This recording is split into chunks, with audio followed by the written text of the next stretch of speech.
देखिए अंकित, पहले भी हमारे अभिनव ने कहा था कि हर्षल पटेल वापसी करेंगे, काफी प्रभावित होगी टीम उससे। हर्षल पटेल ने वापसी करी ऑस्ट्रेलिया के खिलाफ पहले मैच में, लेकिन रिजल्ट में कुछ हमें अंतर दिखाई नहीं दिया। तो इसलिए मुझे नहीं लगता कि जसप्रीत बुमराह की वापसी टीम इंडिया में ज्यादा प्रभाव डालेगी, क्योंकि हालांकि जसप्रीत बुमराह विश्व स्तरीय गेंदबाज है, कोई शक नहीं है, उनका प्रदर्शन बहुत बेहतरीन रहा है अभी तक पूरे इतिहास में, लेकिन एक अकेला खिलाड़ी टीम में बदलाव नहीं ला सकता। डेथ स्पेशलिस्ट गेंदबाज माने जाते हैं, लेकिन अगर दोनों की तुलना की जाए तो एक तरफ जसप्रीत बुमराह है जिन्होंने अपने पूरे करियर में 28 छक्के खाए हैं, वहीं दूसरी तरफ हर्षल पटेल हैं जिन्होंने इसी साल 28 छक्के खा लिए हैं। तो जिस गेंदबाज को हम डेथ स्पेशलिस्ट वर्ल्ड कप के तौर पर देख रहे हैं, वही गेंदबाज सबसे ज़्यादा छक्के खा रहा है। तो कहीं ना कहीं ये टीम इंडिया के लिए चिंता का विषय बन सकता है। लेकिन टीम इंडिया में फिलहाल मुझे ये दिखाई नहीं दे रहा जो मैनेजमेंट क्या करना चाह रहा है। बार बार एक्सपेरिमेंट हो रहे हैं, बार बार बल्लेबाजी क्रम में ऊपर नीचे हो रहे हैं, खिलाड़ियों को अपनी जगह का कोई अंदाजा नहीं आ रहा है, उनकी जिम्मेदारी समझ नहीं आ रही है। तो भारत को सबसे पहले आगामी T20 विश्व कप को जीतने के लिए, साउथ अफ्रीका सीरीज को जीतने के लिए और इस ऑस्ट्रेलिया दौरे को जीतने के लिए अपने बैटिंग क्रम को, अपने प्लेइंग 11 को फिक्स करने की जरूरत है। देखिए, बैटिंग क्रम की अगर बात की जाए तो बैटिंग क्रम में मुझे नहीं लगता कि कोई ज़्यादा बदलाव करने की ज़रूरत है, क्योंकि अगर आप बैटिंग की बात करें तो 209 रन का टारगेट काफ़ी ज़्यादा बड़ा माना जाता है। यहाँ पर जो मेरे हिसाब से जो कमी नज़र आ रही है वो है गेंदबाजी की।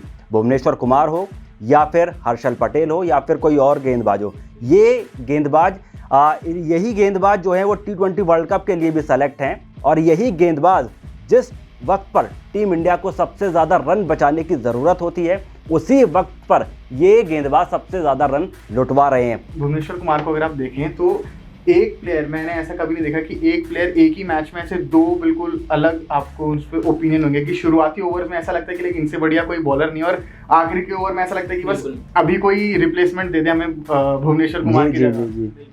जहां टीम इंडिया कहीं ना कहीं निर्भर हो चुकी है कि भुवनेश्वर कुमार ही डेथ में गेंदबाजी करेंगे, तो ये कहीं ना कहीं रोहित शर्मा की सबसे बड़ी भूल वर्ल्ड कप में भी साबित हो सकती है। और विकल्प के तौर पर जैसा कि अभिनव ने बताया कि टी नटराजन है, दीपक चाहर हैं, मेरे दिमाग में एक दो और ऑप्शन जो नज़र आ रहे हैं, जैसे कि मोहम्मद शमी, उन्हें T20 वर्ल्ड कप में स्टैंड बाई खिलाड़ी के तौर पर चुना गया है। लेकिन अगर मोहम्मद शमी का इस साल का अगर आप IPL पर नज़र डालें तो 2022 के IPL में उन्होंने 16 मुकाबले खेले हैं जिसमें 20 विकेट झटके हैं। इसके साथ ही उनका जो इकोनॉमी रेट है वो सिर्फ 8 का रहा है। जो बल्लेबाजी पोजीशन है वो कहीं ना कहीं फिक्स है। लेकिन जब बात दिनेश कार्तिक की आती है तो दिनेश कार्तिक को 2 से 3 ओवर ही सिर्फ बल्लेबाजी करने के लिए मिलते हैं। तो क्या दिनेश कार्तिक को बैटिंग करने के लिए टीम में रखा हुआ है या सिर्फ विकेट कीपिंग कराने के लिए ही टीम में रखा हुआ है? इनका रोल अभी तक टीम इंडिया क्लियर नहीं कर पाई है। नमस्कार, मैं अंकित शर्मा और क्रिकेट टुडे में आप सभी का स्वागत है। दोस्तों, ऑस्ट्रेलिया के खिलाफ हुए पहले T20I मुकाबले में करारी शिकस्त खाने के बाद आज का सबसे बड़ा सवाल यह है कि क्या टीम इंडिया अपना नंबर 1 का खिताब बचा पाएगी या नहीं। नागपुर में रोहित शर्मा की अगुवाई में टीम इंडिया के लिए ये करो या मरो वाला मुकाबला होगा। वहीं ऑस्ट्रेलिया के पास जीत का कॉन्फिडेंस है। ऐसे में एरॉन फिंच की अगुवाई में कंगारू टीम सीरीज पर कब्जा करने के इरादे से मैदान पर उतरेगी। आज के इस शो में हम आपको विस्तार रूप से बताएंगे कि क्या टीम इंडिया अपने घर में ही अपनी लाज बचा पाएगी या नहीं। इसके लिए हमारे साथ 2 खास मेहमान मौजूद हैं जो विस्तार से इस निर्णायक मुकाबले के बारे में आपको बताएंगे। तो चलिए, दोनों खास मेहमान हमारे साथ जुड़ चुके हैं। एक तरफ है राहुल और दूसरी तरफ है अभिनव। और आज हम सबसे पहले बात करते हैं T20I रैंकिंग की। रैंकिंग की बात की जाए तो टीम इंडिया इस वक्त 268 पॉइंट के साथ नंबर 1 पर काबिज है। वहीं दूसरे नंबर पर इंग्लैंड की टीम मौजूद है जिसके पॉइंट हैं 262, यानी कि यहां पर जो लड़ाई चल रही है वो है नंबर 1 की लड़ाई। एक तरफ भारत और ऑस्ट्रेलिया के बीच T20I की सीरीज चल रही है, दूसरी तरफ पाकिस्तान और इंग्लैंड के बीच भी T20I की सीरीज चल रही है। तो नंबर 1 का खिताब कौन सी टीम, भारत और इंग्लैंड में से कौन सी टीम जीत पाएगी?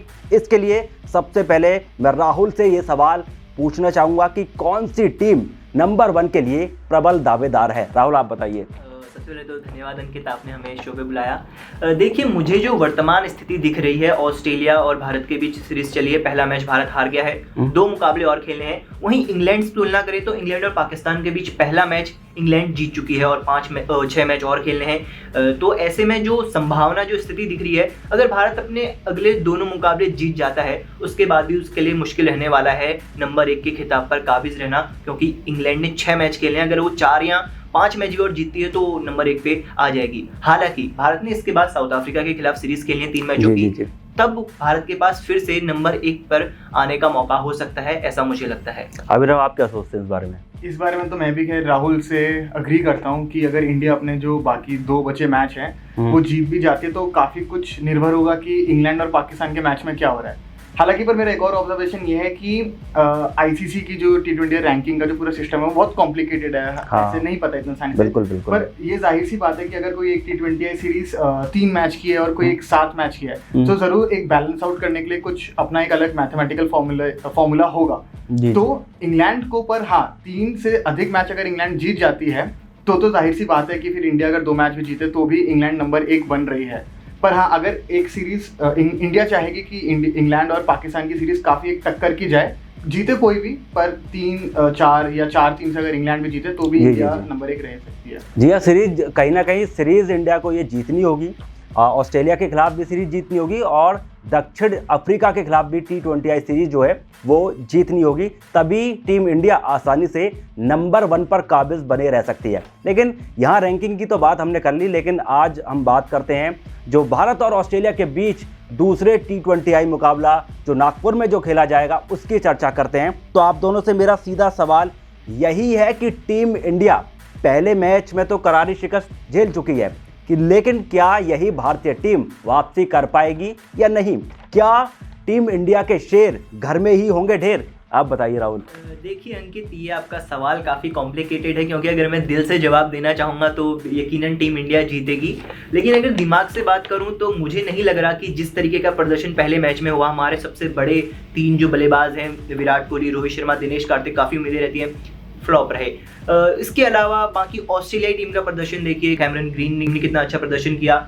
तो उस हिसाब को देखते हुए, फ्लो को देखते हुए मुझे लगता है कि टीम इंडिया के लिए ये मुकाबला जीतना बहुत ही मुश्किल होने वाला है, कमबैक करना, और ऑस्ट्रेलियाई टीम इस फ्लो को बरकरार रख सकती है, ऐसा मुझे लग रहा है। अभिनव, आप क्या सोचते हैं इस बारे में? मेरे ख्याल में इंडिया कमबैक कर लेगी और दूसरा T20 वो जीतेगी, क्योंकि एक क्या है कि बुमराह वापस आएंगे। सो बुमराह के वापस आने से जाहिर सी बात है कि काफ़ी असर पड़ेगा। वो हमारे टीम के सबसे नंबर 1 बॉलर हैं और उन्होंने 15 विकेट ली हैं ऑस्ट्रेलिया के खिलाफ T20 में, जो कि एक बहुत बड़ी बात है। तो ये चीज़ ऑस्ट्रेलिया के बैट्समैन को भी पता होगा।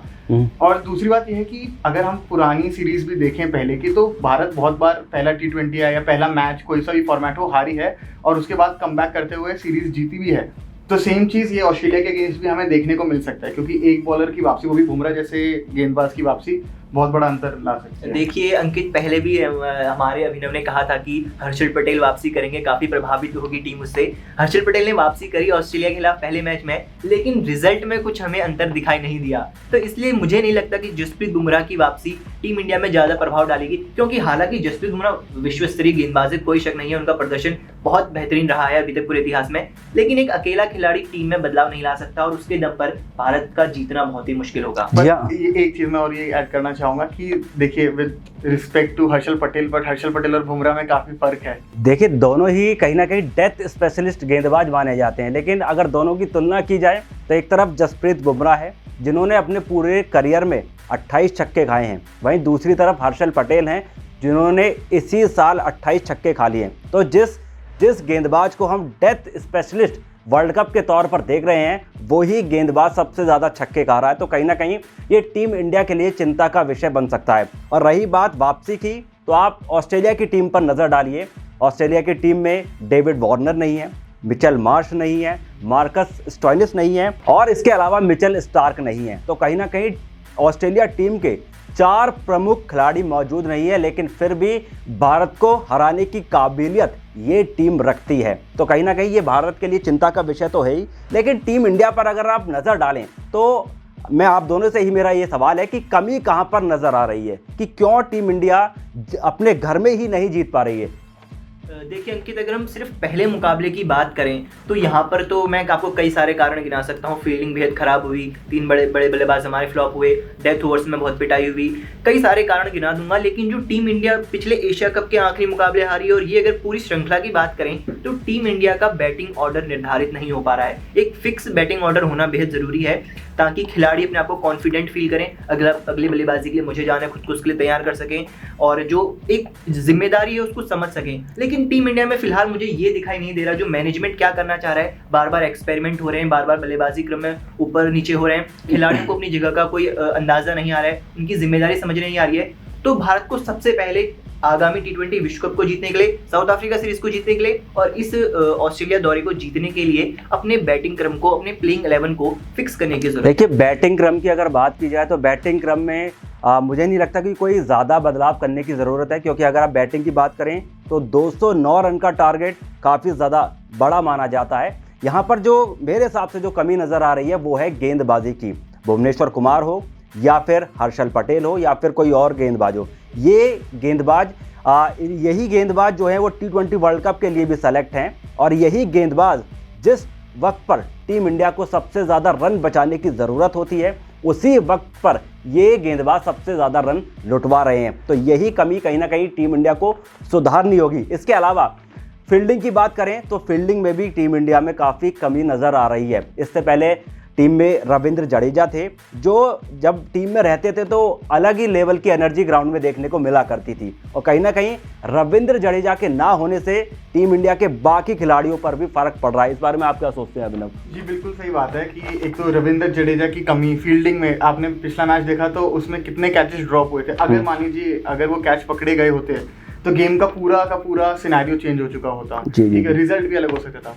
और अगर एक और पैटर्न आप देखें कि जो पिछले मैचेस इंडिया हारा है तो मैच के 15 ओवर तक हमेशा यही होता है कि हाँ हम मैच में हैं, हम मैच जीत जाएंगे, और आखिरी के 5 ओवर में हम हार जाते हैं। जो आपने बोला कि डेथ बॉलिंग नहीं है हमारे पास, और हम IPL खेल चुके हैं, हम हर चीज़ खेल चुके हैं, तो आपको देखना पड़ेगा मैनेजमेंट को कहीं ना कहीं कि आप एक्सपेरिमेंट करो तो आप बॉलिंग में भी एक स्थिरता लाई है कि ये हमारे प्लेयर्स हैं। जैसे अगर डेथ बॉलिंग नहीं हो रही तो टी नटराजन जैसे एक ऑप्शन है, तो आप उनके साथ क्यों नहीं जा रहे हैं? टी नटराजन, दीपक चहर को मौका दिया, दीपक चहर को, जैसे अभी पिछले ये हुआ था कि उमेश यादव तो आपके T20 या वर्ल्ड कप स्क्वाड में भी नहीं है, तो आप दीपक चहर को क्यों नहीं मौका दे रहे हैं? जी हाँ, उनको खिला के देखिए कि वो कैसा, मैच फिटनेस भी आएगी उनके पास, आपको पता भी लगेगा। जबकि भुवनेश्वर कुमार को अगर आप देखें तो एक प्लेयर, मैंने ऐसा कभी नहीं देखा कि एक प्लेयर एक ही मैच में ऐसे 2 बिल्कुल अलग आपको उस पर ओपिनियन होंगे कि शुरुआती ओवर में ऐसा लगता है कि लेकिन इनसे बढ़िया कोई बॉलर नहीं, और आखिरी के ओवर में ऐसा लगता है कि बस अभी कोई रिप्लेसमेंट दे दे हमें भुवनेश्वर कुमार की जगह।